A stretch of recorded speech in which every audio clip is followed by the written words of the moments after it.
Fala, investidores, sejam muito bem-vindos ao canal Planilheiro Investidor. Sou Adriano Costa e no vídeo de hoje nós vamos falar de um fundo aí da Hectare Capital. Vamos falar do HCTR11, relatório de março de 2023. Então a gente vai ver aí como é que o fundo performou, como é que ele está se desempenhando no mercado. Para quem está acompanhando, sabe que são preços inimagináveis, né?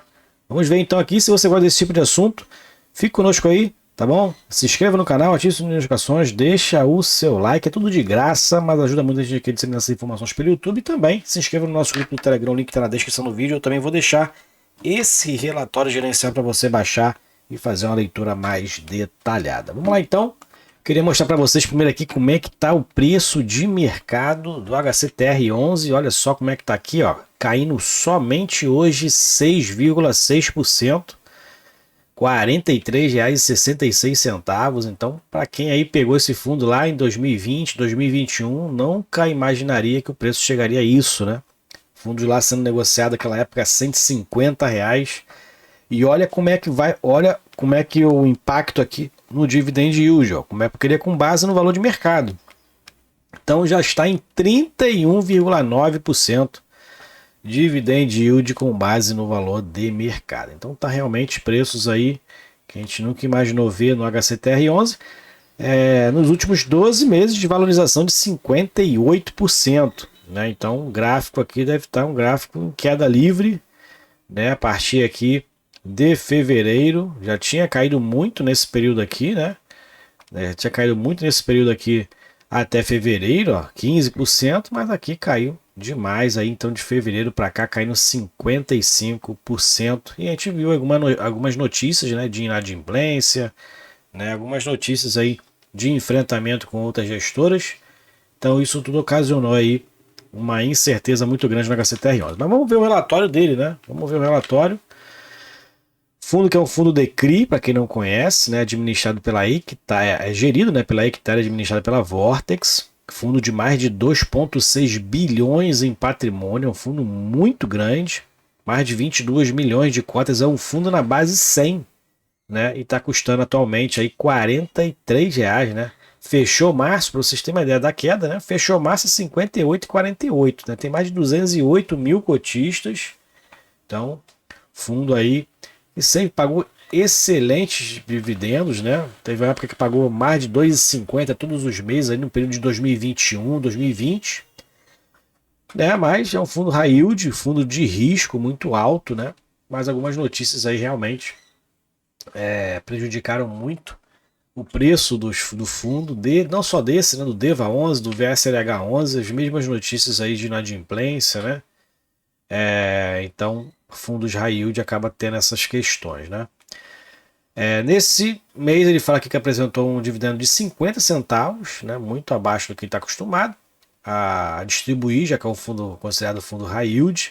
Dividend yield nesse mês foi de 0,42% com base na cota patrimonial. Em relação ao valor de mercado, ainda está pagando até um dividendo bom, né, 0,85%, só que o preço segue caindo, né, absurdamente. E a gente viu como é que o dividend yield está lá já em mais de 30% ao ano com base no valor de mercado.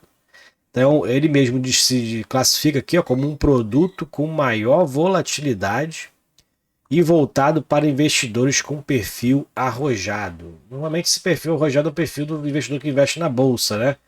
Mas para investir nesses tipos de fundo tem que ser arrojado ao cubo, né, ou ao quadrado, né? Tem que ser muito mais arrojado do que o arrojado. Aqui ele destaca alguns acontecimentos, então teve aí algumas.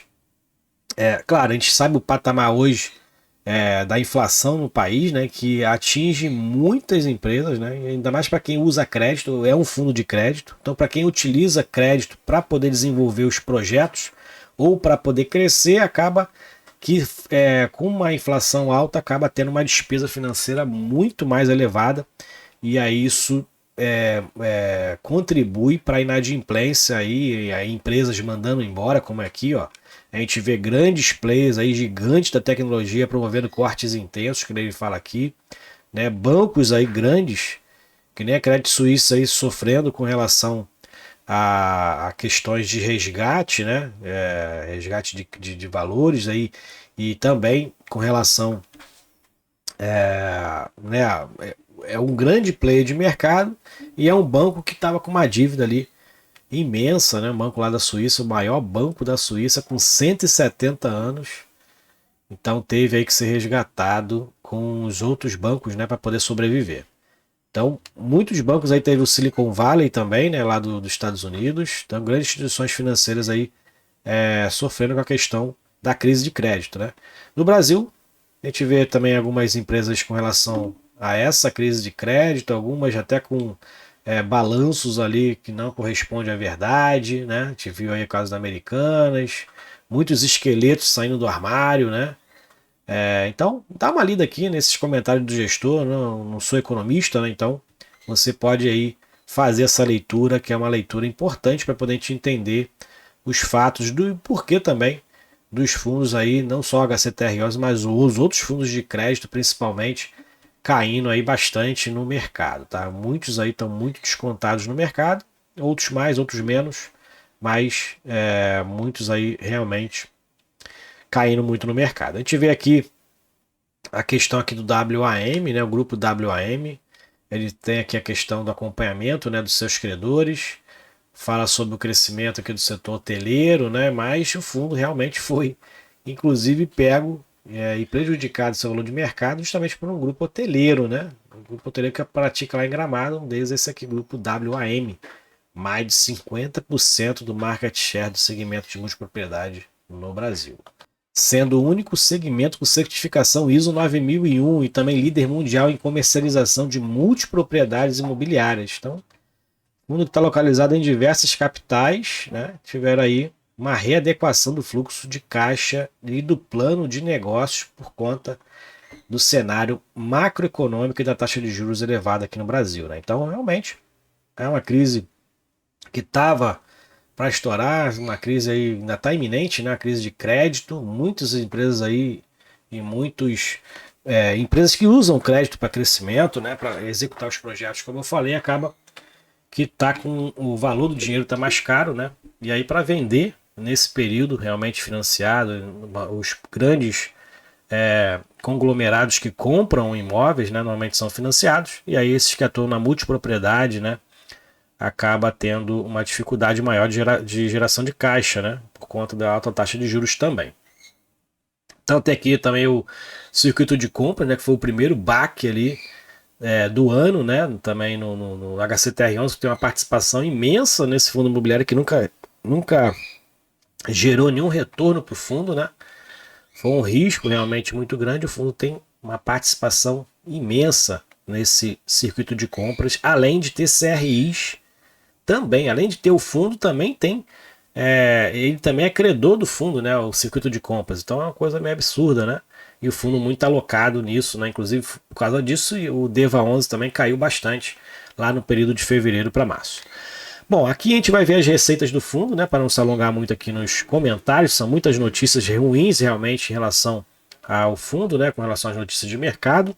Então a gente verifica aqui que o fundo teve uma queda aqui mais relevante nos juros dos CRIs, né? A correção monetária até que aumentou, o fundo é mais vinculado ao IPCA, mas teve aqui que fazer vendas aqui, ó, e teve prejuízos nas negociações dos FIIs da carteira, mais de 5 milhões de prejuízo, porque a maioria dos fundos da carteira, inclusive, né, quase todos os fundos imobiliários do mercado estão abaixo do valor patrimonial. E então acaba que, para gerar caixa, o fundo aí teve que vender, mas na composição ali em relação se teve ganho de capital ou prejuízo, o fundo teve prejuízo nessa venda, né? Vendeu abaixo do valor de aquisição.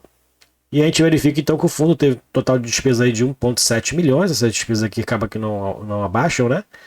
Tem ali o percentual com base normalmente no patrimônio líquido. Então o patrimônio líquido não tem muitas alterações.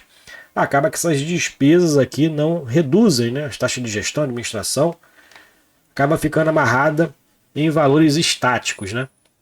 E o resultado do fundo foi de 14,2 milhões e distribuiu 11 milhões de reais 50 centavos, fez um caixa, né? Não sabe aí como é que vai estar no outro mês, fez um caixa então aí para resguardar o fluxo financeiro do fundo. E aqui pelo indexador a gente vê que o fundo tem um indexador bem arriscado também, né? Um prêmio de risco muito alto aqui além das inflações. Né? Um high grade normalmente aqui é IPCA mais 4, 5 ou 6%, e um high yield acaba tendo esse percentual maior, e o fundo tem uma alocação maior pelo IPCA, por isso mesmo a correção monetária do fundo foi até mais positiva do que o mês anterior.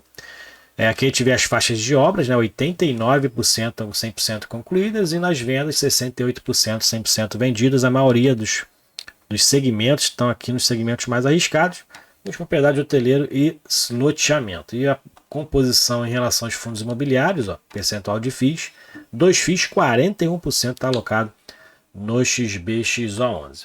Mais para baixo a gente verifica a questão da carteira, então tem aqui os dois primeiros aqui é exatamente o circuito de compras, então o fundo além de ter ser credor do XBXO11, né, do circuito de compra, também tem o próprio fundo imobiliário com uma participação muito relevante, mais de 230 milhões alocados no XBXO11, com uma composição muito alta. E esse aqui é a carteira do fundo, os CRIs corporativos também que o fundo tem, né? Tem um menor grau de risco. E aqui são os fundos imobiliários, ó, 231 milhões alocados no XBXO11. E o que a gente verifica no volume de negociação, né, que o fundo teve mais que dobrou o volume de negociação no mês de março em relação a fevereiro. Então muita gente negociando o fundo. A tendência é que em abril, que a gente tem observado aí muito, realmente já caiu para R$43 ali a cota, que estava 58 ainda. A tendência é que tenha também nesse volume aí de negociação, muita gente aí desesperada, né? Vendendo cota, outros aproveitando, arriscando e comprando as cotas. Então, ó, volume médio diário de quase 12 milhões, se bobear, foi a maior liquidez aí do mercado no mês de março, tá? Se bobear, foi a maior liquidez no mercado no mês de março. Aqui está a parte qualitativa dos CRIs que tem na carteira, então dá uma lida aí no relatório, eu vou deixar para você na descrição do vídeo. Conheça mais o fundo, vê ali, né, se você tem acompanha o mercado, vê se algum desses CRIs aqui tu tem visto aí frequentemente aí no mercado, né? Então é bom conhecer, acompanhar antes de investir no fundo, né? Esses aqui são os fundos imobiliários que aí tem na carteira também, então pesquise aí, são normalmente fundos fechados, né? E tem um ou dois aqui fundos abertos, que são para investidores em geral, mas a maioria são para investidores qualificados ou pessoas jurídicas, inclusive, tá? Então é isso aí, mais para baixo tem um glossário ensinando algumas terminologias, você pode baixar o relatório então que eu vou deixar na descrição. Vamos seguir acompanhando, o HCTR11 está com uma queda imensa no mercado, só hoje caindo 6,6%, como a gente viu lá no Status Invest, tá? Então vamos seguindo acompanhando. É uma oportunidade ou é uma furada? Diz aí você aí que está estudando fundo, é uma oportunidade ou é uma furada? Fiquem com Deus, até o próximo vídeo, tchau, tchau.